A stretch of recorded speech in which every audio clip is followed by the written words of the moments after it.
చాలా రోజుల తర్వాత. అందుకనే మీ గురించి special dish, Andhra special, especially పెసర పునుకుల ములక్కాడ కూర. ఇంకా మొదలు పెడదామా మరి.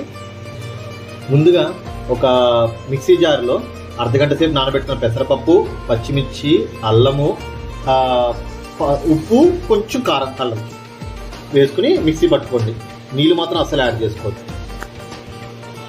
ఇలా పునుకుల్లాగా ఉండలు చేసుకునేలాగా ఇలా పట్టుకోండి.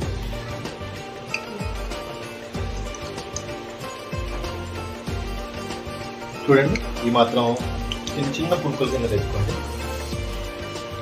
ఇప్పుడు ఒక కడాయి పెట్టుకుని దానిలో ఆయిల్ వేసుకుని ఉల్లిపాయలు వేసుకోండి.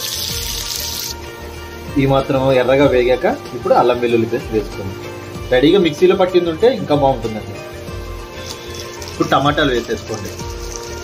ఇప్పుడు జీరా పౌడరు, కొరియాండర్ పౌడరు, సాల్ట్ తగినంత, కారం ఒకసారి కలుపుకొని మూత పెట్టేసుకోండి. ఇప్పుడు టమాటాలు మెత్తగా మగ్గిపోగానే ములక్కాడలు వేసేసుకోండి దీనిలో. ఇప్పుడు ములక్కాడ ఈ కలర్ మారగానే ఇప్పుడు మనం పెసర పునుకులు వేసేసుకోండి. నేను టేస్ట్ గురించి అని జీడిపప్పు కూడా వేసుకున్నాను. మీరు కూడా వేసుకుంటే వేసుకోండి, లేకపోతే లేదు. చూడండి ఎంత కలర్ఫుల్గా ఉందో.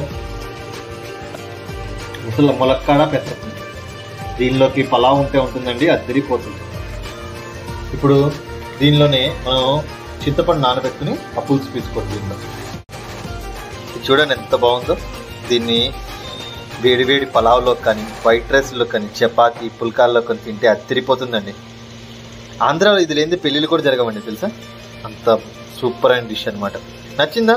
మీకు కనుక నచ్చినట్లయితే please subscribe, like and share మరిన్ని వీడియో కానీ. ఇంక ఉండనా మరి. Thank you.